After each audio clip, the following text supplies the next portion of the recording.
Apa kabar anak-anak Indonesia? Anak Indonesia pasti suka kan dengar cerita.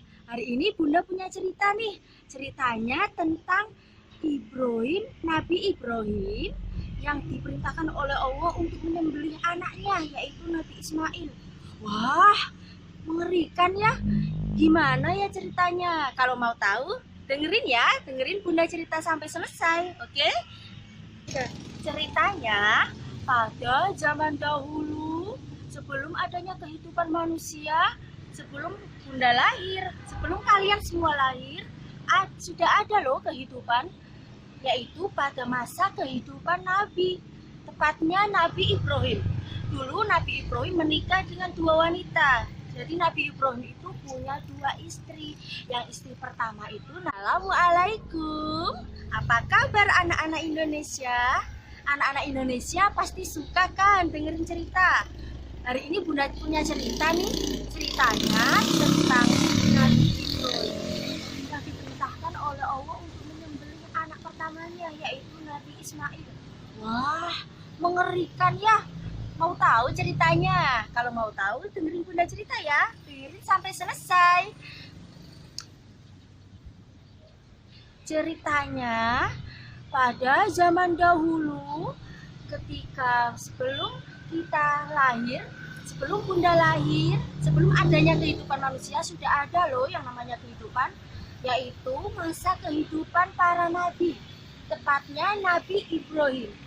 Nabi Ibrahim itu menikah dengan dua wanita. Yang pertama, dia menikah dengan Siti Sarah. Kemudian yang kedua, dia menikah dengan Siti Hajar.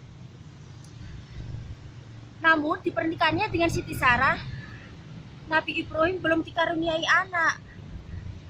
Tapi di pernikahannya dengan Siti Hajar, beliau langsung dikaruniai oleh Allah anak pertama yang namanya Ismail.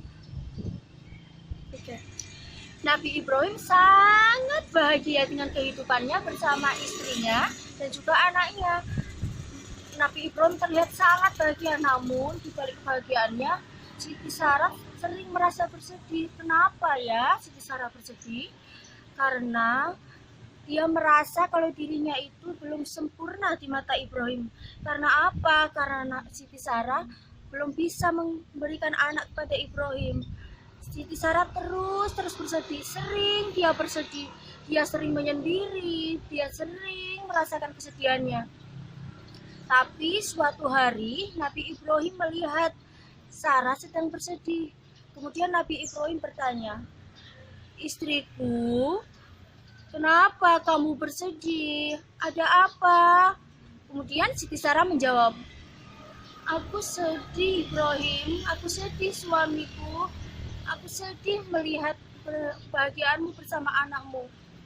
Aku wanita apa? Aku belum bisa mengkaruniai anak untukmu. Lebih baik kamu tinggalkan aku Ibrahim." "Kenapa?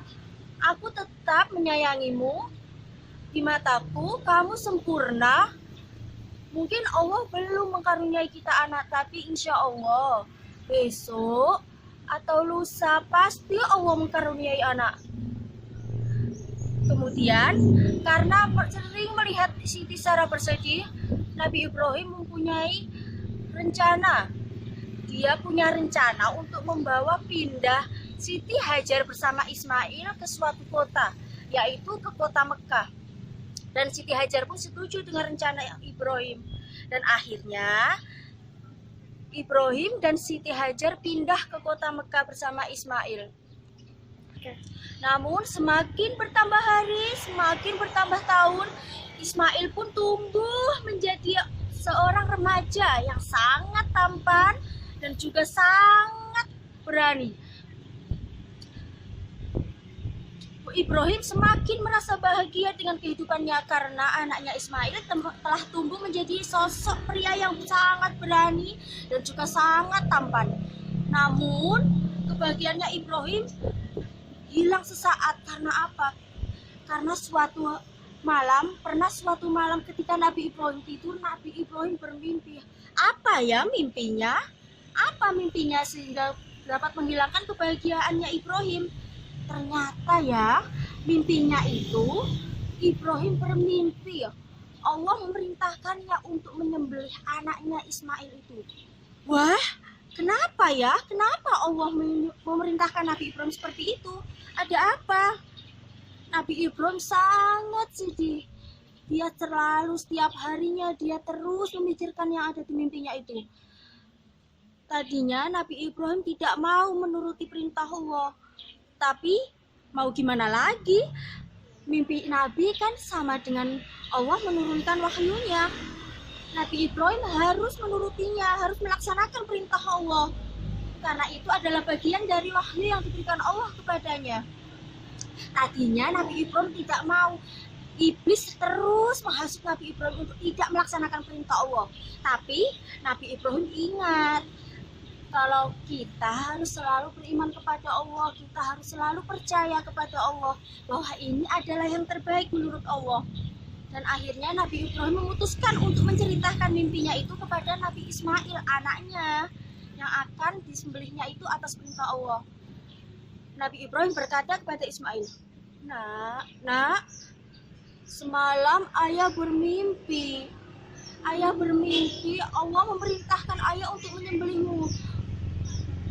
Tapi mengapa itu Allah memerintahkan ayah untuk menyembelihmu?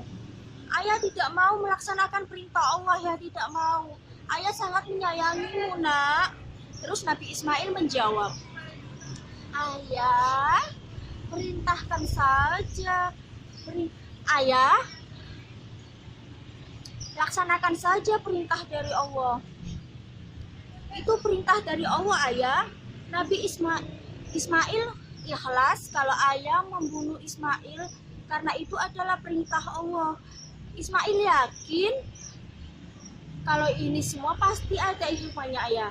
Jadi laksanakan saja ya, Ayah. Kemudian Nabi Ibrahim mengangguk-ngangguk.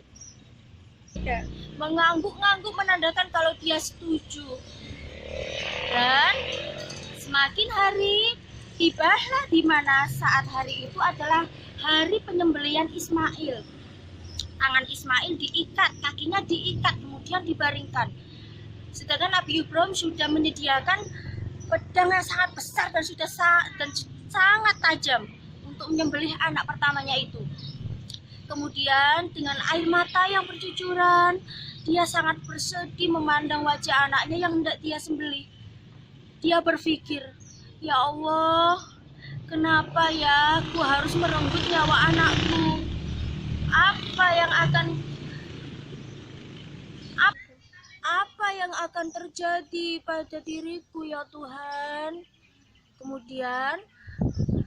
Kemudian Nabi Ibrahim segera menempelkan pedang itu ke leher Nabi Ismail. Namun apa yang terjadi anak-anak? Apa yang terjadi? Tiba-tiba malaikat Jibril datang dan mengangkat Nabi Ismail dan menggantikannya dengan apa yuk? Siapa yang bisa menebak? Malaikat Jibril mengangkat Nabi Ismail kemudian menggantinya dengan kambing yang sangat besar, sangat sehat dan juga sangat gemuk. Dan akhirnya Nabi Ismail tidak jadi disembelih, dan yang disembelih itu adalah kambing yang sehat dan sangat gemuk itu. Nah, dari cerita itu yang menjadi sejarah bagi para umat Islam untuk melaksanakan Hari Raya Idul Adha atau Hari Raya Kurban setiap tanggal 10 Dzulhijjah. Tepatnya tanggal itu adalah ketika Nabi Ismail hendak disembelih oleh ayahnya Ibrahim. Nah, dari itulah sampai sekarang umat Islam selalu melaksanakan Hari Raya Idul Adha setiap tanggal 10 Dzulhijjah. Itulah bukti dari keimanan Nabi Ibrahim dan Ismail. Beliau percaya kalau Allah memberikan ujian kita dengan memberikan hikmah di balik semua itu. Jadi, kita sebagai umat manusia harus meniru sifat dari Nabi Ibrahim dan Nabi Ismail untuk selalu beriman kepada Allah dan juga ikhlas menerima ujian dari Allah. Begitulah ceritanya. Bagaimana teman-teman? Seru kan? Atau mengerikan? Seperti itu ya. Itu cerita dari Bunda hari ini. Terima kasih. Assalamualaikum warahmatullahi wabarakatuh.